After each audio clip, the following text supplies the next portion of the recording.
اعوذ باللہ من الشیطان الرجیم بسم اللہ الرحمن الرحیم۔ رائل کریشنز کے معزز دوستو السلام علیکم۔ دوستو ایک دفعہ کا ذکر ہے کہ کوفہ والوں نے حضرت علی سے عرض کیا کہ اے امیر المومنین، اس سال دریائے فرات کی طغیانی کے سبب ہماری کھیتیاں برباد ہو رہی ہیں، کیا یہ اچھا ہو کہ اللہ تعالیٰ سے دعا کریں کہ دریا کا پانی کم ہو جائے۔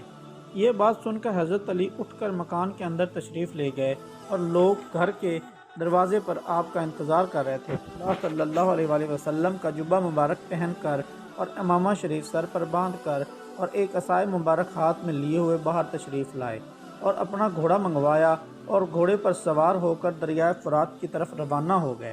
عوام و خاص میں بہت سے لوگ آپ کے پیچھے پیچھے چلے گئے۔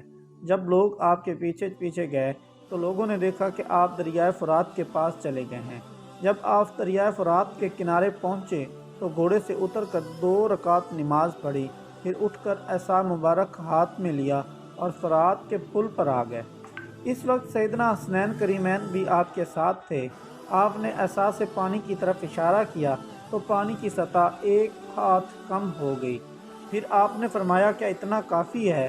لوگوں نے التجا کی کہ حضور نہیں، پانی اور کم ہو جائے تو ہماری کھیتیاں برباد ہونے سے بچ جائیں گی۔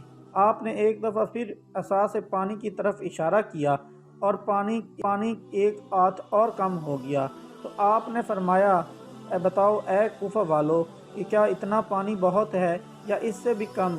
تو اس طرح لوگوں نے کہا کہ حضور پانی تھوڑا سا اور کم ہو جائے تو ہمارا فائدہ ہو جائے گا۔ اس طرح حضرت امیر المومنین نے تیسری بار عصا کو دریائے فرات کی پانی کی طرف کیا تو پانی کی سطح اور نیچے ہو گئی۔ تو لوگوں نے کہا کہ اے امیر المومنین، بس اتنا ہی پانی کافی ہے، اس سے ہماری فصلوں کو نقصان بھی نہیں ہوگا بلکہ ہماری فصلوں کو فائدہ ہوگا۔